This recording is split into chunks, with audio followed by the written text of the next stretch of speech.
I am Dr. Guan, a research fellow, postdoc research fellow from IOES, Institute of Ocean and Earth Science. I have been actively involved in research project, namely waste management, food waste composting, and life cycle assessment. That's all. The structure of ZWC. Pembentukan ZWC ini start sebagai student project. Masa saya akhir tahun environmental engineering, that was my final year project. Kita start off as a class assignment di mana kita buat recycling campaign di Fakulti Kejuruteraan pada tahun 2010. So lepas kita graduate, so saya teruskan dengan PhD. Okay, PhD saya memang fokus dalam waste management, especially sisa-sisa makanan. So masa itulah saya perlukan satu tempat untuk saya membuat eksperimen, membuat kajian. Dan apabila kita deal dengan sisa makanan yang terlalu busuk, selalunya kita tidak digemari di makmal. Kerana apabila kita bawa sampel ke makmal, semua orang lain macam je tengok kita. Oleh sebab itulah saya berbincang dengan penyelia saya dan saya ada seorang rakan cosmate yang sama-sama graduate, so dia pun berminat untuk buat composting. Tiga-tiga orang ini menulis satu kertas kerja kepada pihak universiti supaya kita boleh diberikan satu tapak untuk kita membuat projek composting. Saya memainkan peranan sebagai researcher dan kawan saya Mr. Kang sebagai manager untuk membuat operasi.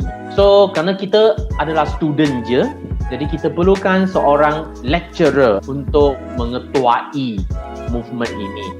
Jadi saya dengan persetujuan daripada Prof. Sumiani, beliau pun sangat berminat.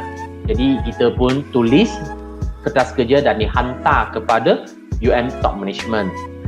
Dengan secara bernasib baik, kita juga dapat kertas kerja itu mendapatkan kami wang seed fund daripada CIMB. So dengan itulah cerita dia bermula.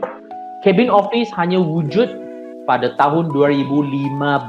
Okey, apabila sudah sekian lama kita buat composting itu, kajian semua, barulah kita mendapat sokongan daripada pelbagai pihak. Selepas mereka nampak usaha ini, barulah kita dapat office tersebut. Which company do the farmers work for? Pekebun ini sebenarnya adalah pekerja ZWC. Orang yang membuat composting, lepas tu kerana kita ada tanah yang lapang, jadi kita bagi mereka kerja untuk mengusahakan farm tersebut. So Alam Flora sebenarnya tidak terlibat secara langsung dalam ini kerana Alam Flora hanya adalah kontraktor yang mendapatkan kontrak daripada untuk membuang sampah daripada ke tapak perupusan sampah. adalah satu-satunya universiti di Malaysia yang mempunyai pengurusan sendiri dalam mengutip sampah dari fakulti, dari college dan dibuang di satu tempat sementara iaitu ZWC, dan di situlah Alam Flora akan datang dan mengangkat sampah dari situ keluar dan membuang sampah. Tapi di Universiti Malaya, Alam Flora lori sampah tidak dibenarkan untuk pergi mengelilingi kampus Universiti Malaya. So, kerana ada sistem ini, pengurusan sendiri membawa makna kita boleh mengkontrol, mengaji pekerja untuk membuat kerja-kerja seperti yang disenaraikan dalam projek ZWC Zero Waste Campaign. Kalau kita tak ada sistem ini, tak mungkin kita boleh buat composting kerana kontrak Alam Flora tak termasuk buat kita semula composting. How much does the funding ZWC holds in order to sustain? Untuk starting tahun 2011 dan tahun 2012, kita dapat satu seed fund daripada CIMB sebagai CSR project untuk kita start program ini. So selepas 2 tahun, CIMB tidak lagi meneruskan funding kerana itu adalah seed fund saja. Tahun ketiga onward, we rely on Universiti Malaya punya budget untuk kita meneruskan usaha Zero Waste Campaign ini sampai hari ini. Tapi dari semasa ke semasa kita membantu dalam mengurangkan beban Universiti Malaya dengan menjual kompos, menjual sayur-sayuran, memberi training secara berbayar, dan juga apabila kita mendapat hadiah ataupun cash award, itu dapat serba sedikit mengurangkan beban UM Management punya budget dalam menampung operasi ZWC.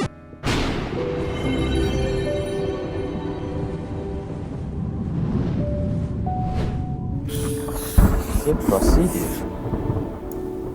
Grab a vase and put the rocks and dirt until it capped to 5 kilograms. The waste that were poured into the box will be separated, leaving only the small size waste are used in composting. The dried leaves will be poured into the vase and pressurized, leaving no space between them. The process will be repeated for the waste and dried leaves until the vase is full. As a finale, given the specified amount of water needed to be poured into the vase. Now, why can the compost go below 42 degrees Celsius? Sebab heat loss, microbioactivity akan turun. So kalau heat loss, you pun tak ada indicator for you to know whether your microbioactivity is active or not. The best temperature adalah 42 ke berapa range dia tu? The best one is 55 ke atas. Why should the upper and lower part of compost must be shuffled? Okey, kerana air tu akan berkumpul dekat bawah. So bahagian atas akan menjadi kering.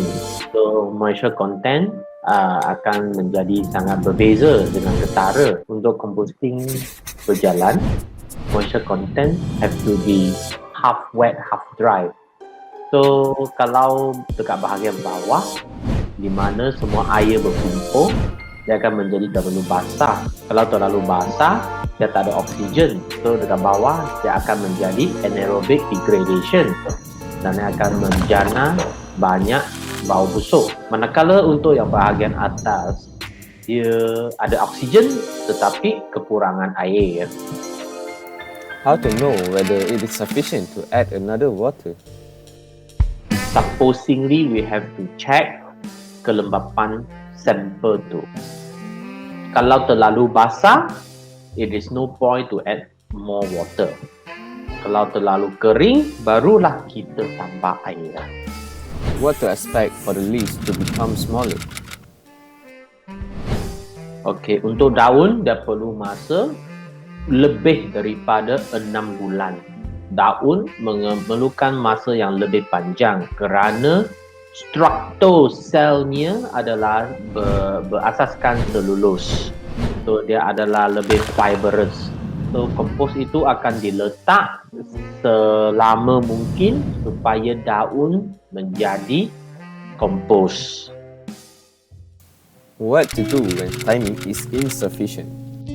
Kalau untuk operasi komersial di mana masa adalah kos, kita akan menghentikan ataupun mengganggu proses itu dengan mengasingkan sisa makanan yang telah menjadi kompos dan kita keluarkan kompos itu dan daun itu akan diletak balik ke dalam batch yang seterusnya.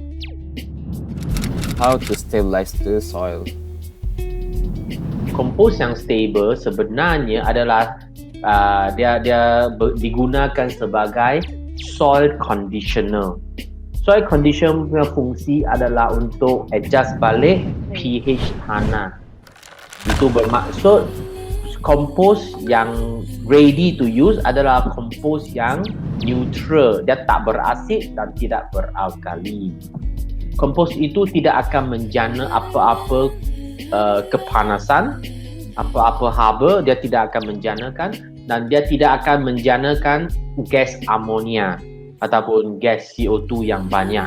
Dia sudah stable. Itu adalah kompos yang berkualiti tinggi. Now, can water spinach grow while composting? Boleh. Kangkung tu tumbuh kerana kangkung ini suka tempat yang sangat basah dan pada masa yang sama kerana you letak daun, you letak sisa makanan. So masa tu daun dia membekalkan carbon kepada tumbuhan itu, dan sisa makanan membekalkan nitrogen. Okey, dan satu lagi faktor ataupun sebab kangkung itu boleh tumbuh adalah kerana suhu yang tidak setinggi. How to tell if the compost is still not mature to its break-even? Kalau masih nampak sisa makanan yang fizikal dia punya struktur masih ada lagi, maksudnya belum lagi. How to tell if it's ready for harvest?